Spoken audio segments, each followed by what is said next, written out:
Los CDTs son la forma de inversión más común entre los colombianos, pero ¿sabemos cómo tributamos sobre ellos?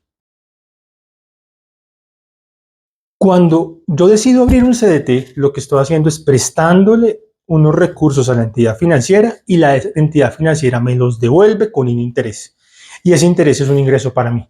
¿Debo pagar impuesto de renta sobre ese interés? Pues la respuesta es sí, en términos generales es un ingreso para mí sobre el cual debo pagar impuesto de renta. Ahora bien, ¿cómo es ese pago de impuesto de renta? ¿Lo debo hacer en todas las veces? ¿Cuándo sí, cuándo no? Es lo que vamos a ver en este video.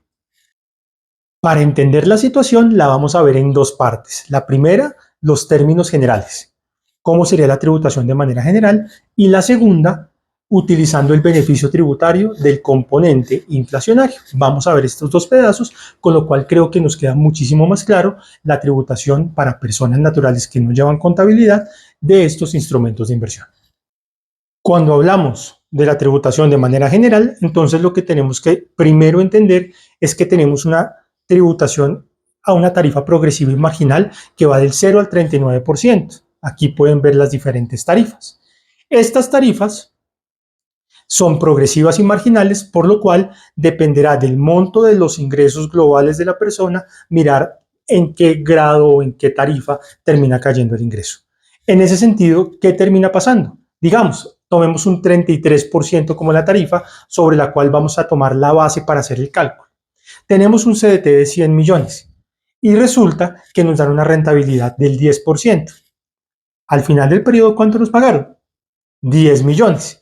Si tenemos una tributación de cuánto, del 33%, ¿cuánto será el impuesto? 3.300.000, con lo cual nuestra retorno real será 6.700.000 y la rentabilidad real, ¿cuál será? 6.7%.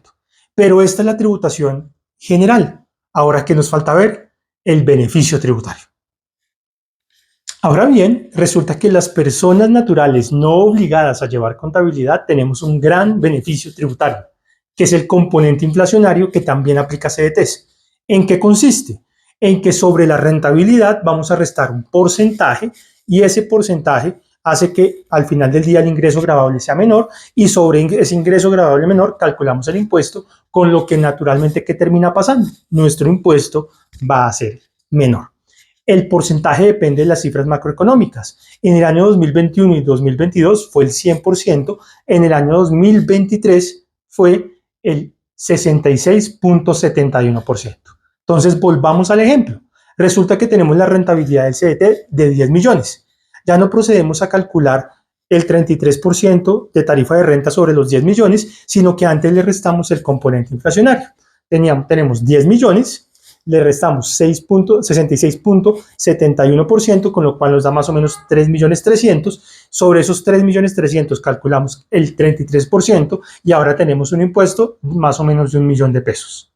¿Eso a qué lleva? A que ya no tenemos una rentabilidad del 6,70%, sino que aplicando el beneficio tributario tenemos una rentabilidad del 8,9%. Perdemos menos con los impuestos frente a la rentabilidad. Por eso es que los impuestos son tan importantes, porque al final del día la rentabilidad la debemos ver después del pago de los impuestos y las diferentes inversiones me dan diferentes tipos impositivos que tenemos que entender para ver al final de los tiempos cuál termina siendo nuestra tributación real. Espero que este video les haya servido, que entiendan un poco mejor cómo funciona el tema del componente inflacionario. Si tienen preguntas, algún tipo de inquietud, por favor realícenlas en los diferentes canales de Duran Wealth.